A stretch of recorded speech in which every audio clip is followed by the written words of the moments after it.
We see a lovely couple, sitting together in a small, dingy room. The girl with iridescent hair flowing neatly to the floor, her sad azure eyes crouching before an empty bowl, the porcelain stained from meals prior, reflecting her face like a mirror warped. The boy with short brown hair, wearing a stained navy jacket and an expression of joy across his face, sits with a bowl overflowing with rice, a white, sticky mountain unlike the kind that you, the viewer, are thinking of. The air scorches from the summer heat, and air conditioning is a luxury they cannot have. The hungry one spoke first. Her voice was soft but firm, with a bit of grandeur in it, as if she has justified her existence to the world and now expects it to recognize her back. It would be less than trivial for you to spare from your bowl but a speck of rice. A mere handful of grain is all I ask, not more than a peasant's ration, and yet you sit here before me with a gluttonous portion fit for a nobleman. I do not wish to prevent you from feasting like a pig in a field of truffles, but I beseech thee, please share with me, darling. Share in your bounty. But he did not even open his eyes as he stuffed his mouth. He spoke with the kind of respect one would give an unwanted cigarette. Absolutely not, he bellowed. You decided that you were not hungry, so I took my fair share. Please, you call this a fair share? Darling, and to what end would you ever consider this fair? You offered me nothing. Nothing, I say. We had but one generous portion. Yes, but you were the one that wanted me to finish it. And now you have the gall to say that I offered you nothing when you offered to eat later? The girl straightened herself, for she knew that she was already deep in battle, and only the sharpest words would get across her point. You are but a mangy rodent speaking of gall while you gorge. And while I do not mind your transgressions if this were a normal day, I had hope in you that maybe your heart is carved more than just lust and greed. My ribs play a xylophone of misery, and yet you sit here stuffing yourself like you wish to be foie gras. He laughed with a sense of pride and accomplishment as he scarfed his meal down further. You are but a mangy rat with gasoline in her hair and rocks in her head. Are you trying to be a self-appointed martyr, holding your empty bowl like a jester holding a skull? Alas, poor Yarick, he died as he lived, without any rice. You spurned the rice, woman. Your hand waved me through, and yet now, here you are, painting me as a tyrant, sitting upon a throne of grains overflowing like water in a cup, a dragon hoarding his ill-gotten gains from the poor village folk. If gluttony be my bounty, then your hunger be my theater. Theater? She snapped. Am I nothing more than a plaything to you? Alas, poor I, for my hunger is merely but an act that frets upon the stage. Do you think that I come here again?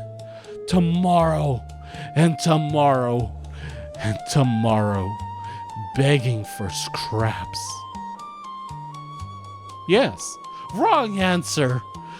For you endlessly beg your mother for a rich helping of takoyaki, knowing full well it is a luxury only afforded by those who do not tear their world asunder with childish antics and brutish acts.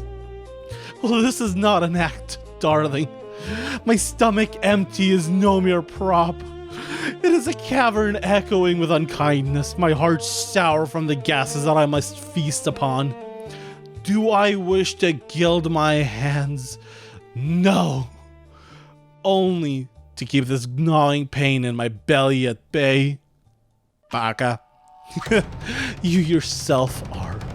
Sitting here as a spirit of either rice or arrogance upon a throne of want, while I, your other better half, sit here starving upon the floor. A moment of calm as her voice echoes through the walls. A rustle heard outside as the neighbors sent to their gossip about their continued misery. Taking a pause from engorging himself from his bowl, the boy clears his throat and speaks. For one who starves, you spend your time waxing poetry rather than doing something about it, he said. This choice you made cannot be taken back like a roll of the dice. My bowl overflows from your inaction. There is nobody to blame here but yourself. Upon hearing those words, her body shook from a fury unlike any other. Enough of this, she shouted.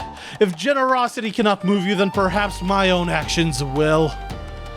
She lunged at him, her hands shaped as if they were a tiger's claws, grasping the bowl, dropping a stream of rice onto the floor as they flew across the room into her triumphant pose. You had the option to do good, and yet you chose excess. With a single violent gesture, she flung the bowl outside the window, raining their backstep with an innumerable torrent of rice, a number at least 7, possibly in the thousands. What have you done? The boy exclaimed. And now we both shall starve. That's right, darling. If I cannot eat, then neither shall you. Let the heat be our food, our sweat be our water. At least now everything is just in the world. Pause. Just? How is this just? Wasting food that we can barely have is just? Please. You say that as if we cannot get more rice. Yes, of course we may, sometime, but why turn your own poor decisions into violence? A thrown tantrum that you would expect from a toddler. That food was life. You only hurt yourself by burning this bridge that you were crossing.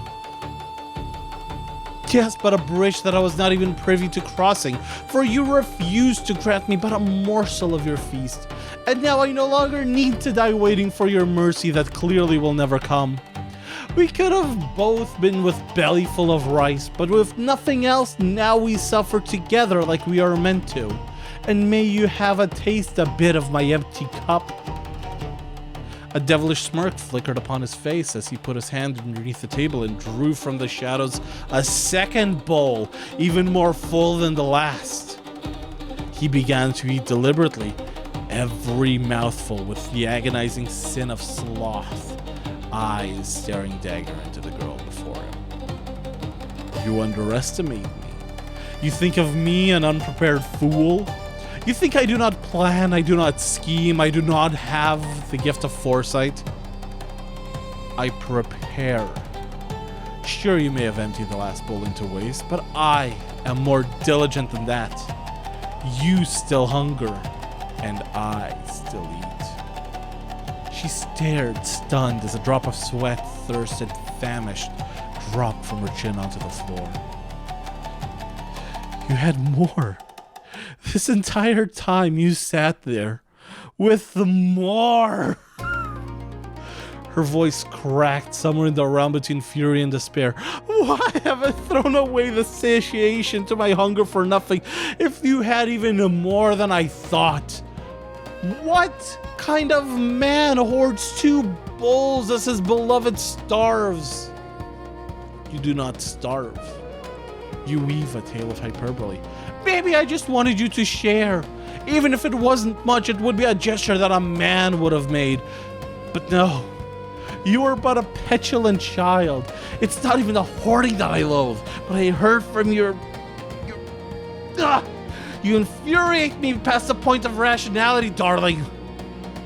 And yet I sit here, filling my belly, the hunter rich from his gains, rich from his grains, rich in a way that you cannot be. Sure, you may step outside and eat the rice off the porch with your bare hands, but what would be the difference between us two, no? Me, a man, and you, a mere animal. Just because I am not cursed to be man does not entitle you to treat your position as above mine. He paused, putting the bowl onto the table.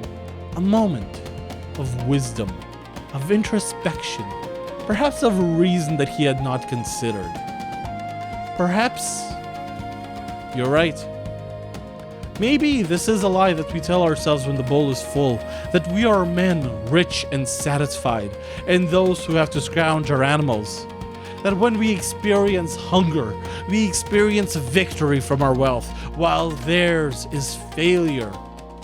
And yet I sit here, bowl in hand, gnawing at the same starch that I had in my hand about a moment ago. And now that same meal has been given to the wilderness, a treasure for the animals to steal? Am I truly a man, or am I an animal with greater luck? I'd hardly call 3 steps to the right of the wilderness, but go off. I apologize for calling you an animal, but look at me. Look at my posture, look at my hands, heavy from the wealth that's before me. I hoard, I gloat, I feed. The words I use are merely masks to keep the metaphorical mirror from breaking. We all have a bowl, sometimes empty, sometimes full, and yet we are afraid that when it tips and the rice falls, that there may be not more to have. That we may face an everlasting hunger that would only end with our own mortality. Nay, this is power. What real, quantifiable power feels like.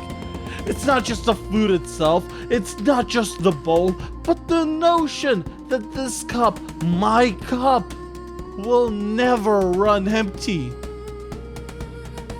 Very well. I see how it is, she said.